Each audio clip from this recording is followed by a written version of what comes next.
बिस्मिल्लाहिर्रहमानिर्रहीम। अस्सलाम वालेकुम नाज़रीन, आप यूट्यूब चैनल देख रहे हैं, मैं इमरान खान हूं। फैसल वाडा ने जो धमकी लगाई थी उसका जवाब भी आ गया। जवाब जनाब उसका दिया है पाकिस्तान तहरीक इंसाफ ने, बड़ा टिका कर, नाम तो नहीं लिया लेकिन बड़े सख्त अल्फाज उन्होंने बोले।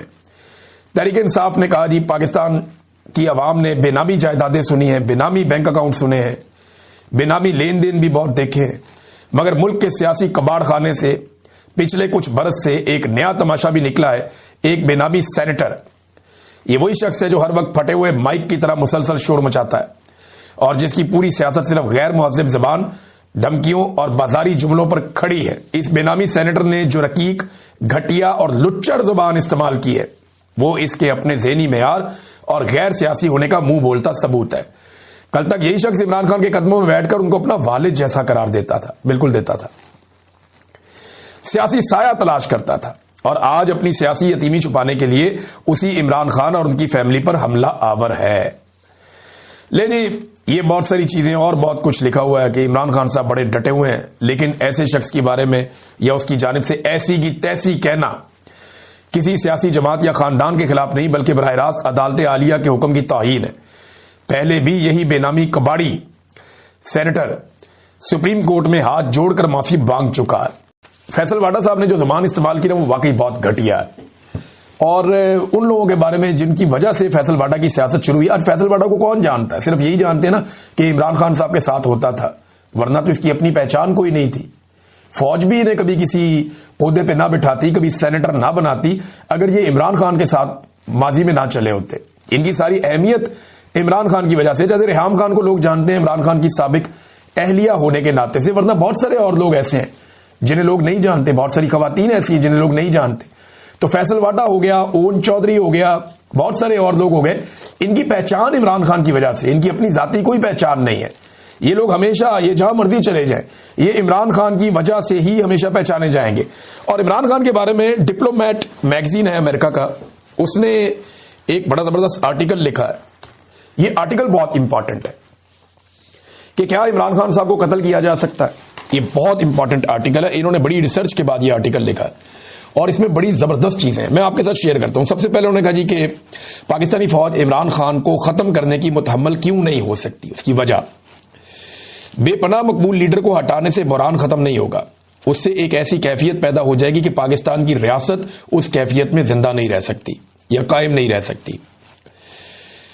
इमरान खान साहब की हिरासत में मौत के बारे में अफवाहें आई और बहुत अदम एतमाद था लोगों के अंदर और पाकिस्तान के सियासी मंजरनामे की सारी मंजरकुशी हो रही है। हुकाम ने दावे किए कि जनाब ऐसा कुछ नहीं हुआ, लेकिन ये अफवाहें बहुत तेजी से फैलती हैं।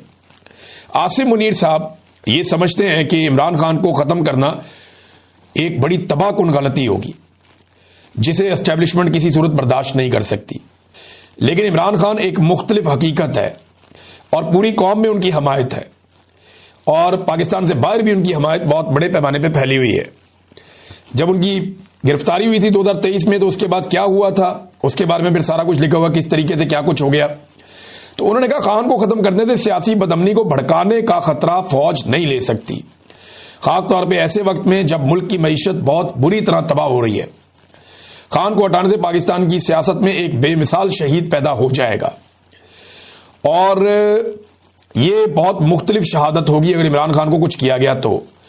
इमरान खान बहुत बड़े पैमाने पर नौजवानों के लीडर हैं और डिजिटल हकीकत जो है वो इमरान खान साहब के ताबे है इस वक्त और ये एक मुज़ामत की अलामत के तौर पे नौजवान उनको देखते हैं और ऐसी शख्सियत कभी भी ख़त्म नहीं होती, गायब नहीं होती, ख़त्म होने के बावजूद ये मौजूद रहती है बल्कि फैल जाती है और एक बहुत बड़ी तहरीक खड़ी हो जाएगी और रियासत को अपनी तारीख के शदीद तरीन सियासी रद्द-ए-अमल का सामना करना पड़ेगा।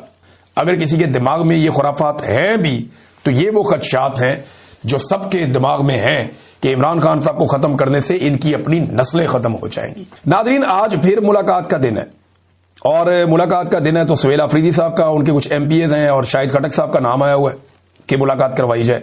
अब ये लोग अडियाला जेल तो आज जाएंगे। अब टाउट्स ये कह रहे हैं कि मुलाकात नहीं करवाई जाएगी। टाउट्स को किसने बताया?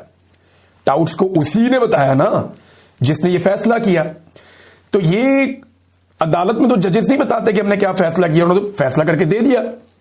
या टाउट्स को बता रहा है, वो जो जेल का सुपरिटेंडेंट है वो बता रहा है? नहीं, वो भी नहीं बता रहा।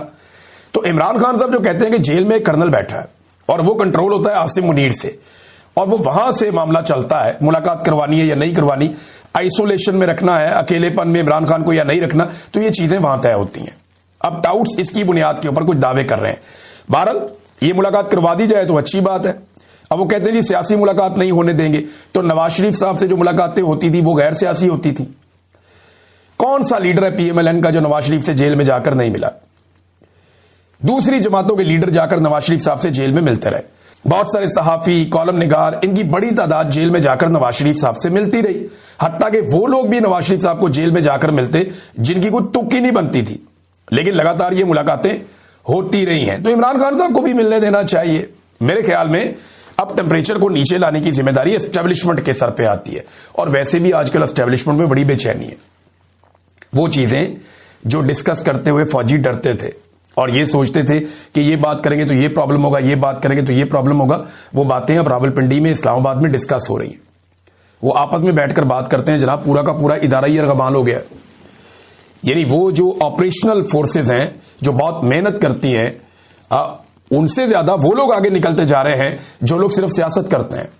ये हम देख रहे हैं ना, हमारे सामने ये सब कुछ हो रहा है।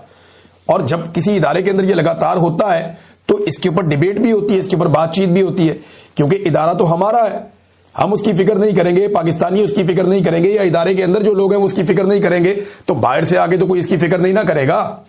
बाहर वालों को तो अपनी मर्जी, अपना फायदा देखना है। तो आसिम मुनीर साहब अब ये बात समझ के रहेंगे, जब तक रहेंगे, कि नवाज शरीफ को कंफर्टेबल नहीं होने देना। जब भी ये कंफर्टेबल होगा ये वापस मुझे जवाब देगा, ये आसिम मुनीर साहब को भी अब लगेगा। तो एक अजीबोगरीब तरीके से इनका मामला आगे बढ़ेगा, और आसिम मुनीर साहब अब उतने ताकतवर रहेंगे नहीं। अगर उन्हें अगले 5 साल मिल जाते हैं तो याद रखिएगा पहले 3 साल के अंदर आसिम मुनीर साहब जो ताकत इंजॉय कर रहे थे, इतने सारे इख्तियारात लेने के बावजूद वो ताकत दोबारा आसिम मुनीर साहब इंजॉय नहीं कर पाएंगे। फैसल बाटा के जरिए से, कुछ सहाफियों के जरिए से अब यह पैगाम भी पहुंचाया जा रहा है कि आइंदा इमरान खान साहब की कोई मुलाकात नहीं करवाई जाएगी, और अगली मुलाकात लगभग 15 दिनों के बाद होगी। देखिए, इनको किसने बताया? क्या ये अदालत है? क्या ये जज हैं? क्या ये सुपरिटेंडेंट है? वो एक इनका बैठा हुआ था बंदा हसन, वो यूके के एक न्यूज चैनल को इंटरव्यू दे रहा था, वो अजीबोगरीब बातें कर रहा था। वो कहते जी इमरान खान क्योंकि तालिबान का दोस्त है इसलिए हम उसकी मुलाकातें नहीं करवाते, वो दहशतगर्दी करवा रहा है। कभी कोई स्टेटमेंट, कभी कोई स्टेटमेंट, मेरी तो समझ से बाहर है। यानी कभी ये कहते हैं इमरान खान यहूदियों का एजेंट है, कभी कहते हैं तालिबान का एजेंट है, कभी ये कहते हैं इमरान खान की मुलाकात जो है वो हम नहीं करवा रहे, कभी कहते हैं जी सुपरिटेंडेंट ऑफ जेल की मर्जी है वो नहीं करवा रहा। वजीर आजम इनका कहता है जनाब पूछ के बताऊंगा। तो जब आप झूठ बोल रहे हो ना, और लगातार झूठ बोल रहे हो, आपकी सारी इमारत ही झूठ पे खड़ी हुई हो, तो फिर आपके पास कोई बयानिया नहीं होता। लिहाजा उस वक्त मुंह बंद करके बैठना चाहिए। खासतौर पे ऐसे चैनल्स को इंटरव्यू नहीं देना चाहिए जो आपको बार बार ये पूछें कि जनाब आपसे सवाल कोई और कर रहे हैं, आप जवाब कोई और दे रहे हैं। वहां पे बड़ी टका के बेइज्जती की है वो खातून एंकर ने। उन्होंने कहा जी आपने इतना कुछ कह दिया लेकिन मेरे सवाल का जवाब आपने नहीं दिया कि इमरान खान साहब के जो बुनियादी हुकूक है वो क्यों मुतासर किए जा रहे हैं और क्यों मुलाकात नहीं होने दी जा रही।